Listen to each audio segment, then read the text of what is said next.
Nous en créons continuellement. Et en quoi est-ce un problème finalement? You, un peu de jugeote, voyons.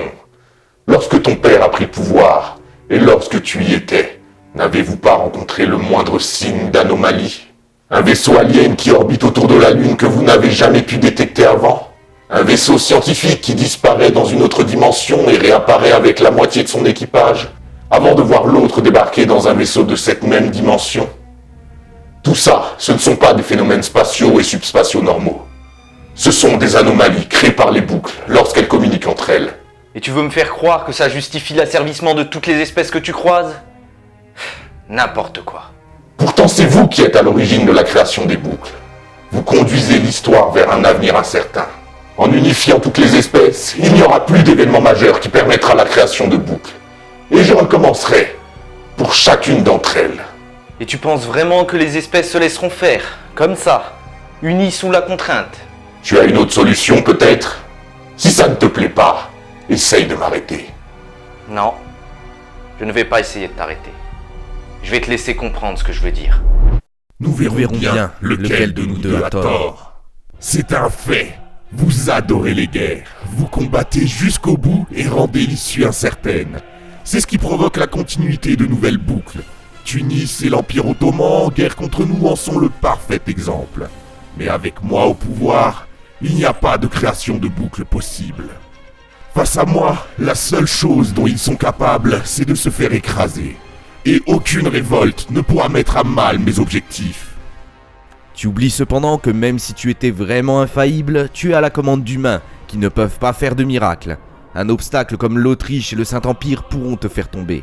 Aucune chance. Ce n'est qu'une question de temps avant qu'ils ne rejoignent mes rangs. Mon territoire grandissant me permet déjà de recruter d'autres soldats et de construire de nouveaux navires. Mais puisqu'il faut bien payer ces soldats cupides sous prétexte qu'ils refuseront de combattre, je construis des bourses afin d'enrichir les caisses du pays. Quelle contrainte stupide! Vos clones étaient nettement moins onéreux. Et c'est pour ça que tu ne pourras jamais unir d'autres espèces. Car tu ne comprends pas les besoins des organiques et le désir de survie.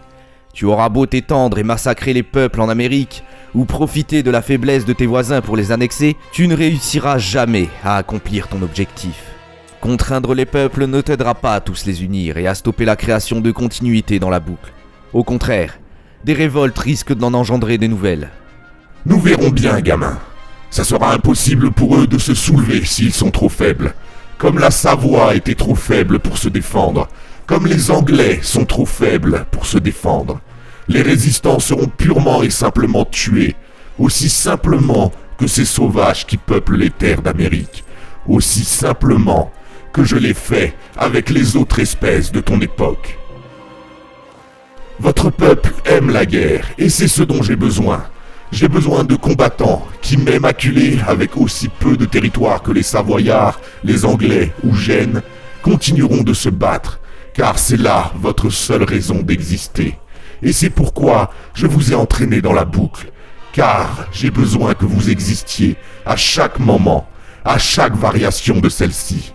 Vous êtes mes instruments. Et on dirait que nous sommes des instruments bien peu fiables, ou peut-être manques-tu d'expérience pour te jouer de nous. Si même des petites nations se dressent face à toi, c'est qu'elles pensent bien pouvoir te vaincre et garder les territoires que tu n'as pas su surveiller.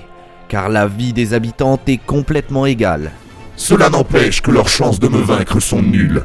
La défaite leur tend les bras. Peu importe ce qu'ils peuvent faire, j'empêcherai la création de nouvelles continuités dans la boucle. Et je me servirai de tous les moyens disponibles pour arriver à une victoire certaine. Aucune victoire ne peut être certaine. Nous adorons combattre, certes, mais nous adorons aussi nous rebeller. L'apparition des États-Unis en est un bon exemple. Ils apparaissent presque à chaque fois. À quelle date sommes-nous? Combien de temps penses-tu pouvoir tenir comme ça? Alors, je changerai ça. Et une nouvelle continuité de la boucle verra le jour. Pas si je suis sûr de gagner. Pas en prenant chaque parcelle de territoire que l'on m'offre et que je renforce les armées au point que le peuple ne puisse plus rivaliser. C'est pourtant perdu d'avance. Tes armées sont de plus en plus puissantes, mais tu auras toujours un peuple de plus en plus nombreux. C'est perdu d'avance. Ne me mets pas dans le même sac que ces souverains impuissants qui ne peuvent rien faire contre l'effondrement de leur pays. N'oublie pas qui je suis. Je n'ai rien à voir avec vous, gamin.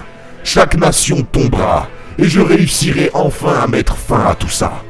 Mettre fin à ce calvaire qui dure depuis tellement longtemps. Alors ni la révolution qui attend ton pays, ni la coalition qui se forme contre toi ne te fait peur. Et pourtant à ce rythme, tu n'arriveras à rien.